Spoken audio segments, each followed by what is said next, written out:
Okay guys, ngayon ay meron tayong Samsung A11 ano. So ang gagawin natin dito is subukan nating tanggalin yung password at also tawag dito yung FRP. So pag ganito kasi hindi mo mapatay ito pag in-off mo.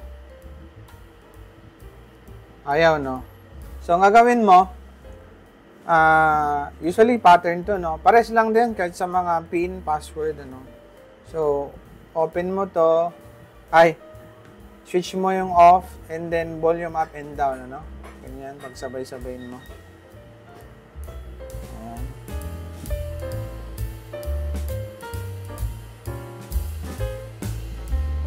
Then bitaw mo yung iwanan mo yung app no. Ayan, nagwa-vibrate siya and then lalabas itong Samsung Galaxy 11. So, ganun no. Kung gusto mo kung gusto mo munang i-format para FRP na lang. So, factory reset natin. Ayan. So, shortcut na lang din natin to, guys, para mabilis. So, usually kasi kapag pinanood mo ito sa YouTube, syempre ako talaga nanonood muna ako sa YouTube. Para para makita kung sa ideal mode ba or and then magta-try naman ako ng sarili ko kung ano yung mga pwedeng mas madali na hindi no bubuksan, pero baka nga talaga to. Basag yung gilid So, ayan, so napalitan to ng LCD and then nakalimutan na yung ng password So, kasi titignan mo rin kung nasa YouTube na and then yung TP niya, isi-search mo lang din. Samsung A11 test point, ayan na siya. So, pag sinearch mo yan na lalabas. Ayan. So, yung dalawa diyan na pinaka-test point, yan lang medyo malabo ito, yan. So, ayan yung test point niya, malapit sa may battery. So, alam niyo naman na agad yan. So, sa mga baguhan, medyo hirap pa. Kaya sa mga test point, medyo natatakot pa. So, huwag kayong matakot guys. Sa test point lang naman yun. Tanggalin mo na lang yung baterya, iiwas aberya, no? So, pag tinignan mo kasi yung sa Samsung A11.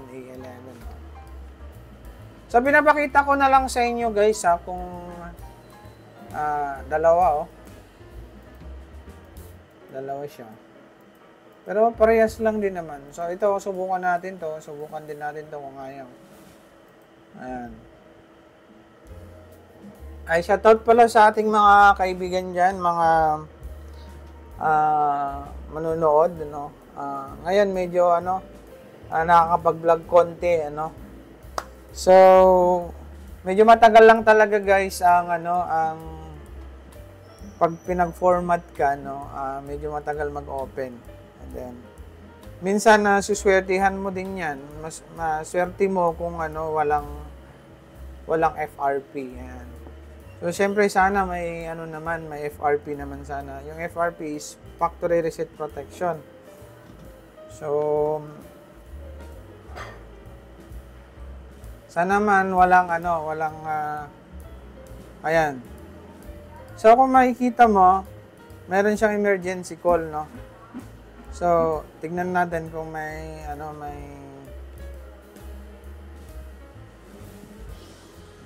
ayan. Tanggalin mo na lang natin yung, yung SIM, no? Ayan. Agree to all. So, tignan natin kung may skip.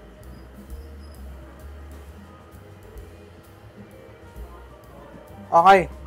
So, meron siyang Google account, no? So, try natin bumalik dito sa may emergency call. And subukan natin yung yan. Asterisk has 0. Kung may lalabas na dial, yung modem mode. Modem mode, test mode. Walang latang lumalabas, no? Tignan natin, onte. Wait natin. So, walang lumalabas. Yun yung problema niya, guys. So, ang mangyayari niyan, proceed tayo sa, sa ideal mode. Ang dahilan kung bakit ganon, no? Kasi hindi lumalabas, oh. Oh, walang lumalabas. So, hindi natin magagamit itong function na to. Itong function na ito. Remove FRP. So, kailangan talaga nating tanggalin yung password. So, buksan lang natin yung unit, guys. So, patayin na lang natin.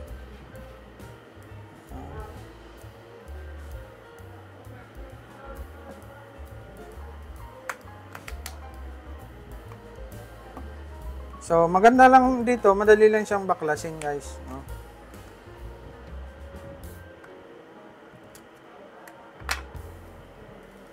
Ayan, dumikit.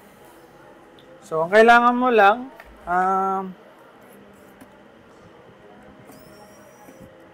tanggalin lang tong mga tornilyo.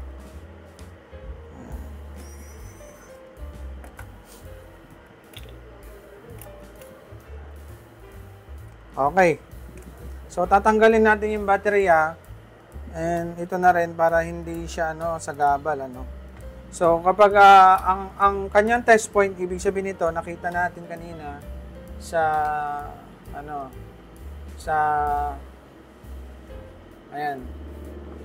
sa Google. Ayaw kasi gumana dito, Samsung A11. Ayaw, loading lang siya, hindi loading. So, ayan, violation. Pero pag sa iba naman, okay. So, and then gagawin natin is device manager para makita natin kung mababasa na yung ayan, yung port, no? So, ang ginagawa ko dyan is ganito muna. Papabasa ko muna siya, tweezer muna. Ouch. Yan. Para tinuturo ko para kahit nga hindi na kayo manood ng YouTube, mayroon kayong ayan. So, lumabas na yung loader, no? Yung 9008. Ayan. Yung Qualcomm loader na yan. So, ADL mode, no? So, itatry na natin ngayon yung sa Broom, no? Ayan. Nabasa na. Importante, nakita na. Kung pwede rin namang pindutin mo muna at i-ADL mode mo. So, ayan na siya, guys. Erasing FRP na tayo. Titingnan natin kung itong una is working back. Kung pwede na siya dyan.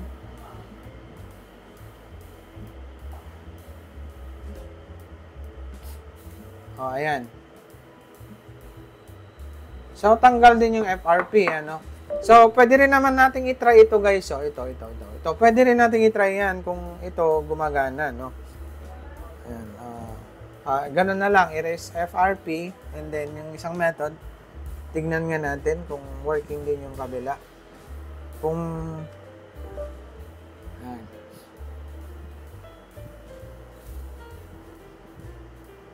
So, dalawang version. Merong dagdag ito, yung AA11 5U 5F. So, okay din siya, parehas lang. Yung dalawang to, parehas lang. So, gagana na yan, guys, tanggal na yan. So, papakita ko na lang, titignan natin kung talagang effective, yung ating ginawa.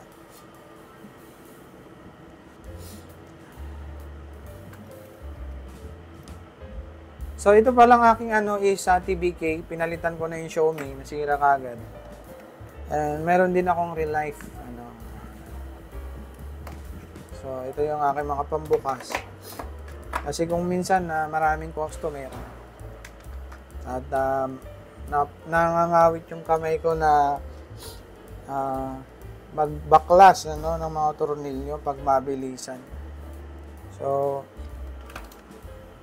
Okay lang naman, may mga screw din naman na ano, na pag hindi naman masyadong ano, malakas sa inyo or ano, pwedeng screw lang. Okay, start.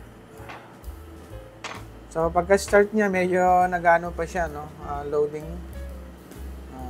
Try na. Ayan, tulog pa siguro to. Medyo mabagal lang. Wala pa lumalabas. Wait lang natin. Hindi pa siya gising, ano? Ayaw.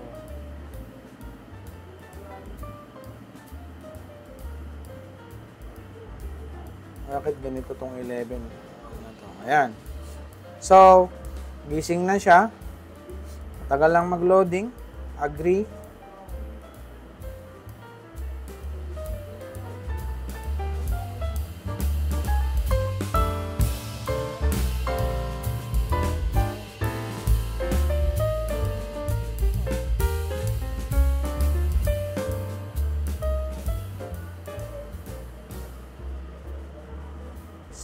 Skip anyway.